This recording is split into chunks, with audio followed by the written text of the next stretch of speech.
அவரு ஒரு ஒரு கட்சி ஆரம்பிச்சிருக்காரு. அவர் இப்பதான் ஆரம்பிச்சிருக்காரு.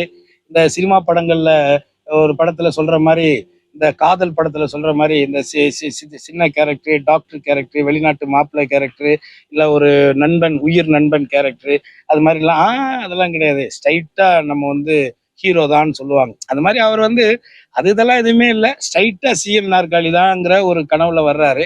அது வந்து எந்த அளவுக்கு அதுக்கு மக்கள் அங்கீகாரம் கொடுப்பாங்க அப்படிங்கிறது ஒரு மிகப்பெரிய கேள்வி. ஸோ இந்த இடத்துல இந்த மாதிரியான ஒரு நகைச்சுவை காட்சிகள் நடக்குது. இது மாதிரி நிறைய நடந்திருக்கும். அதனுடைய ஒரு ஒரு பகுதியாத்தான் அதை பார்க்கிறேன். அவர் ஒரு நட்சத்திரம், ஒரு பெரிய நட்சத்திரமா இருக்கிறனால நிச்சயமாக மக்களிடத்துல ஒரு அவருக்கு வந்து ஒரு அங்கீகாரம் இருக்கும். ஒரு நடிகரா பிடிச்சிருக்கும். இப்ப என்னையே 100 பேருக்கு பிடிக்குதுன்னா அவரை ஒரு 1000 பேருக்கு பிடிக்காமையா இருக்கும். அதுல ஒண்ணும் மாற்று கருத்து இல்லை. ஆனால் அந்த புகழை வைத்து இத்தனை ஆண்டு காலம் நீங்கள் இந்த தமிழகத்திற்கும், தமிழ் சார்ந்த மக்களுக்கும், தமிழுடைய பிரச்சனைகளுக்கும் எதற்கு நீங்க முன்னெடுத்து வந்தீங்க? எதற்கு களத்துல வந்து நின்னீங்க? அட்டண்டன்ஸ் நான் போட்டேங்கிறது மட்டுமே இங்க வந்து சரியா வராது. நீ 100% அட்டண்டன்ஸ் போட்டீங்களா? நீங்கிறது ரொம்ப ரொம்ப முக்கியமானது. அதுலயும் முக்கியமான பிரச்சனைகள் நீங்க என்ன பண்ணீங்க அப்படிங்கிற ஒரு கேள்விலாம் இருக்கு. இது வரைக்கும் நான் வெளிப்படையாவே கேட்கிறேன். இத்தனை ஆண்டு காலம் 33 34 வருஷம் சினிமால இருந்த நீங்க வந்து எங்கேயாவது உங்களை எனக்கு விஜய்னு தான் தெரியும். தமிழிசை மாதிரி ஹெச் ராஜா மாதிரியான ஆட்கள் தான் உங்களை வந்து மத ரீதியாக உங்களை தனிமைப்படுத்துவதற்காக ஜோசப் விஜய்னு சொல்லிட்டு இருந்தாங்க. ஆனா இன்னைக்கு நீங்க தேர்தல்னு வந்ததுக்கு பிறகு நீங்க ஜோசப் விஜய்னு உங்களை அடையாளப்படுத்துகிறீங்க. அப்போ உங்களுடைய நோக்கம் என்னவாக இருக்கு? எவ்வளவு குறுகிய சிந்தனையாக இருக்கு. இத்தனை ஆண்டு காலம் மத ரீதியாக அடையாளப்படுத்திக் கொள்ளாத நடிகர் விஜய் இன்றைக்கு தன்னை ஒரு கிறிஸ்துவராக அடையாளப்படுத்துவதனுடைய உள்நோக்கம் என்னங்கிற கேள்வி மக்கள் கேட்கிறாங்கல்ல. அப்ப அந்த மக்களுடைய வாக்குகளை பெறுவதற்காக நீங்க இப்படி சொல்றீங்களான்னு கேட்கிறாங்க மக்கள். அப்ப அதே மக்கள் என்ன கேட்கிறாங்க? இத்தனை ஆண்டு காலங்களாக இருந்த நீங்கள் ஒரு நாளாவது இந்த கிறிஸ்துவம் சார்ந்த மத நல்லிணக்க விழாக்கள்லையோ, இல்ல ஏதாவது ஒரு வழிபாட்டு தலத்திலேயோ, இல்ல ஏதாவது ஒரு பண்டிகை காலங்கள்லயோ அந்த மக்களுக்கு ஏதாவது வாழ்த்துக்களை சொல்லியிருக்கீங்களா? இல்ல அந்த மக்களோடாவது நீங்க எங்கேயாவது நின்றுருக்கீங்களான்னு ஒரு கேள்வி கேட்கிறாங்க. அதே மக்கள் என்ன கேட்கிறாங்கன்னா, சரி இப்போ இவர் ஜோசப் விஜய்னு தன்னை அடையாளம் காட்டுறாரு.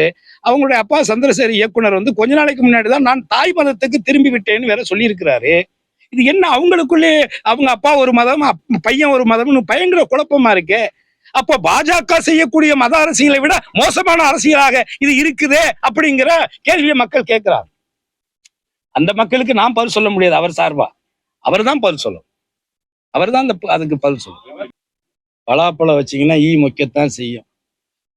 பலாப்பழத்தை ரோட்ல வச்சீங்கன்னா ஈ மொக்கத்தான் செய்யும். அதே நீங்க ஒரு கண்ணாடி கூண்டுக்குள்ள வச்சீங்கன்னா ஈ வெளியில தான் நிற்கும். புரியுதுங்களா? ஒரு நடிகர்னா வேடிக்கை பார்க்க 4 பேர் வரத்தான் செய்வோம். என்ன அது மக்களுடைய இயல்பு. அதனால மக்களை குறை சொல்ல முடியுமா? இப்ப கேரளாவில் பார்த்துக்கிட்டீங்கன்னா பக்கத்து மாநிலம். கேரளாவில் ஒரு நடிகர் போவாங்க, நடிகை போவாங்க, பார்ப்பாங்க. ஹலோ ஹாய் என்ன எங்கண்ணே ஹலோ கண்டு அது படம் இவ்வளவுதான். இங்க சாகுறான் பைக்ல போய் விழுகுறான், கூட்டத்துல நெரிசல்ல சாகுறான். செத்ததுக்கு அப்புறம் என்ன புள்ள போனா இன்னொரு புள்ள பெத்துக்கலாங்கிறான். இதெல்லாம் நம்ம தமிழ்நாட்டினுடைய ஆச்சரியங்கள். அதனால நீங்க பெருசா பண்ண தெரியல. அப்ப இந்த ஆம்புலன்ஸுங்கிற காமெடி வந்து ஏற்கனவே இபிஎஸ்சி ரெகுலரா செய்யற காமெடி தான் அது. ஏன்னா அந்த மாதிரி அவர் பண்ணிட்டு இருக்க காமெடி அன்னைக்கு கூட இன்னைக்கு பிரச்சாரத்துக்கு வந்துட்டு போற வழியில பாவம் ஒரு சின்ன பையன், இள வயசு பையன், ஒரு 23 24 வயசு பையல ஒரு முத்திரையர் சமூகத்தை சார்ந்த ஒரு பையல அடிச்சு சாகடிச்சுட்டு நிக்காம கூட போயிட்டாங்கன்னு சொன்னாங்க. நான் கூட ஆஸ்பத்திரிக்கு போனேன். அப்புறம் அதை வந்து நம்ம இதை வச்சுட்டு அரசியல் பண்றோம்னு கீழ்த்தரமா பேசிடுவான்னு சொல்லிட்டு நான் திரும்பி வந்துட்டேன். ஏங்க இப்போ ஓட்டு தாங்க வாங்கணும். கூட்டத்தை கட்டி என்ன பண்ண போறீங்க? இப்போ கூட்டத்தை காட்டி என்ன பண்ண போறீங்க? நான் தான் முதலே சொல்லிட்டேன், கரகாட்டத்துக்கு கூட கூட்டம் வருதுங்க. கரகாட்டம் இருக்குல்ல, நம்ம லோக்கல்ல கரகாட்டம் ஆடுறோம்ல, அதுக்கு கூட பாக்குறதுக்கு கூட்டம் வருது. அப்ப அந்த கரகாட்டத்துல ஃபேமஸா இருக்கக்கூடிய நடனம் ஆடக்கூடிய அந்த பெண்களை பார்க்க இவ்வளவு கூட்டம் வரும்போது, அதே இடத்துல நீங்க சொல்ற ஒரு நடிகை, நல்ல உச்சத்துல இருக்கக்கூடிய நடிகை வந்து அதே கரகாட்டத்தை வந்து அங்க ஆடுனாங்கன்னா அதுக்கு எவ்வளவு கூட்டம் வரும்? அப்ப நீங்க பாரம்பரியமா இத்தனை வருஷமா ஆடிக்கிட்டு இருக்கு இந்த நாட்டிய நடன பெண்மணியை பார்க்க வந்த கூட்டத்தை விட நடிகை வந்தவொடனே இவ்வளவு பெரிய கூட்டம் வந்துருச்சு அப்படின்னு மிகைப்பா பேசினா இதுல என்ன இது?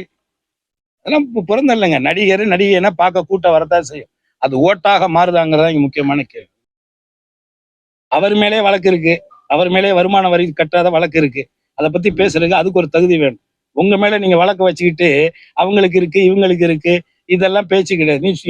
நீங்க நினைக்கிறீங்க? நீங்க என்ன அரசியலை மையப்படுத்த நினைக்கிறீங்க? சும்மா திமுக குறை சொல்லிட்டு நீங்க ஆளாகலான்னு பாக்குறீங்களா? இது ஒரு அரசியல்? இதெல்லாம் ஒரு மட்டமான அரசியலுங்க. நீங்க திட்டமிட்டு பாருங்க. கரூர்ல இருந்து இவங்க ஷூட்டிங் எடுக்கிறதுக்கு டிராமா பண்ணி கடைசி அத்தனை பேரை சாகடிச்சிட்டு தொடர்ச்சியா செய்யற ஒவ்வொரு காரியத்துக்கு சும்மா அரசாங்கத்தை குறை சொல்லி டிஎம்கே குறை சொல்றது, முதலமைச்சரை குறை சொல்றது தப்புன்னா நானே சொல்லுவேங்க. இதுல என்னங்க இருக்கு? நம்ம என்ன இதை வச்சு பொழப்பு நடத்துறதுக்காக வந்திருக்கோம்? அதெல்லாம் ஒரு மட்டமான அரசியல் தம்பி, அதை விட்டுருங்க.